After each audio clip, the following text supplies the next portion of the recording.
ஸ்ரீதர் சாருக்கு. ஒன்று Sivaji sir, sir MGR வந்துட்டுருக்கார் அப்படிங்கிற.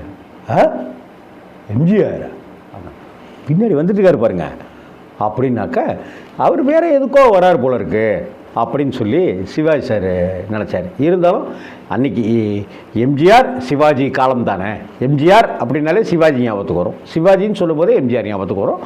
அப்படியான ஒரு சம அளவில் இருந்தவர்கள் தான். ஆனாலும் எம்ஜிஆர் அவர்களை வந்து நடிகர் திலகம் அவர்கள் அண்ணன் தான் கூப்பிடுவார். மரியாதையோடு தான் பழகிட்டு இருந்தாங்க. நட்பு, அன்பு, உறவு எல்லாமே அந்த அளவுக்கு இருந்தது. எம்ஜிஆர் பார்த்துட்டு டக்குன்னு சேர்லேருந்து சிவாஜி சார் எந்திரிச்சிட்டாரு, ஸ்ரீதர் சாரும் எந்திரிச்சிட்டாரு. வேறு எங்கேயோ போகிறாங்க போல இருக்குது, இருந்தாலும் நம்ம பார்க்குறோமே அப்படின்னு சொல்லிட்டு ஒரு வணக்கம் தெரிவிக்கலாம் அப்படின்னு சொல்லிட்டு, வணக்கண்ணே, என்னண்ணே இந்த பக்கம் ஷூட்டிங்காண்ணே அப்படின்னு சொல்லிட்டு கேட்குறாரு. அப்போ